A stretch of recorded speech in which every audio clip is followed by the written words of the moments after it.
Hi, this is Cheryl Gallant, your Conservative Member of Parliament for the attentive riding of Renfrew-Nipissing-Pembroke. With the horrific attack on Israel by the terrorist group Hamas, it's understandable that Canadians' attention has been focused overseas. And that's why I would like to highlight a few stories from home which may have flown under the radar. Last year, during an episode of the Gallant Night News, I said that Trudeau had obstructed the RCMP's investigation into Trudeau's attempt to obstruct justice in the SNC-Lavalin corruption case. In response to that factual statement, some reporters lost their minds. Here's a tweet from David Akin, suggesting that it is somehow unthinkable that a member of Parliament would say that Trudeau was under investigation for obstruction of justice. Here's a tweet from Dale Smith claiming it's a conspiracy theory. This week, the group Democracy Watch released RCMP documents confirming the RCMP had ended its investigation after being obstructed by the Prime Minister's office to the Toronto Star. Now, you might be wondering, if the Toronto Star only reported the news this week, how could I have known about it last year? Simple. The Globe and Mail had reported on the RCMP being obstructed years ago. Unlike David Akin and Dale Smith, I actually read the Globe and Mail. In fact, maybe if more reporters read the Globe and Mail, we'd have more insight into what happened with the ArriveSCAM app.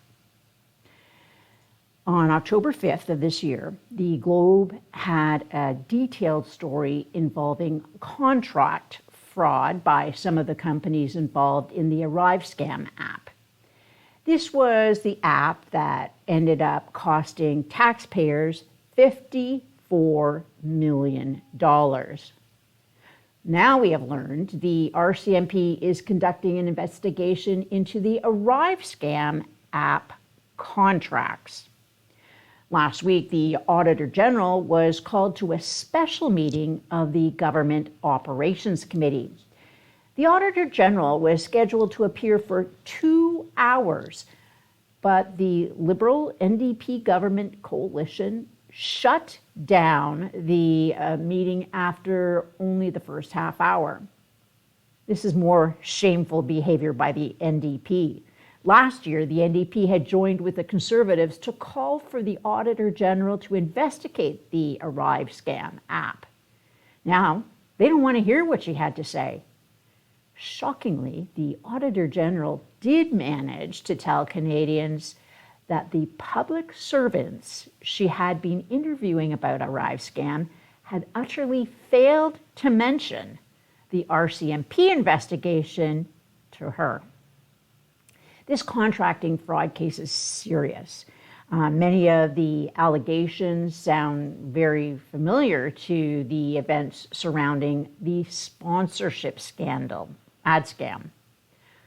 Unfortunately, given what we know about the RCMP investigations and the Trudeau Liberals, I won't be holding my breath waiting for justice to be served. Speaking of Liberal injustice, Trudeau's government has announced the extension of the firearms amnesty. This amnesty will now run until October 30th, 2025. That pushes the issue until after the next election. It is clear the Liberals think this will be a strategic wedge issue to campaign on, another way to divide Canadians instead of uniting us. While the CBC and the rest of the legacy media will continue to push the Liberals' racist firearms policy, it fails to get to the truth and get it out to Canadians. If the Liberals actually believed these firearms were dangerous, they would have made their confiscation plan a priority. At the time of the announcement, it was a diversion from the failures of the RCMP resulting in the Nova Scotia massacre. The Liberals know the truth. These firearms, lawfully owned by Canadians, are safely stored in firearms vaults across the country. But when one anti-firearms group wrote one letter threatening the Liberals with bad press, the Liberals flip-flopped on making their gun grab voluntary. When the anti-gun lobby tells the Liberals to jump, the legacy media, and especially the Canadian Press Wire Service, ask the Liberals how high they plan to jump.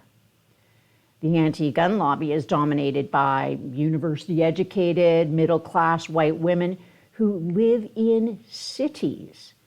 They want Liberals to spend $1 billion buying firearms from predominantly middle-class white men living in rural communities. Meanwhile, the Liberals and the media continue to ignore the children from marginalized communities being killed by illegal handguns. The Liberals and the legacy media and the anti-gun lobby are so blinded by their own privilege, they can't see the injustice staring them in their faces. Trudeau is going to spend $1 billion to appease a far left base. He's just not worth the cost. Live from Ottawa, this is Cheryl Gallant.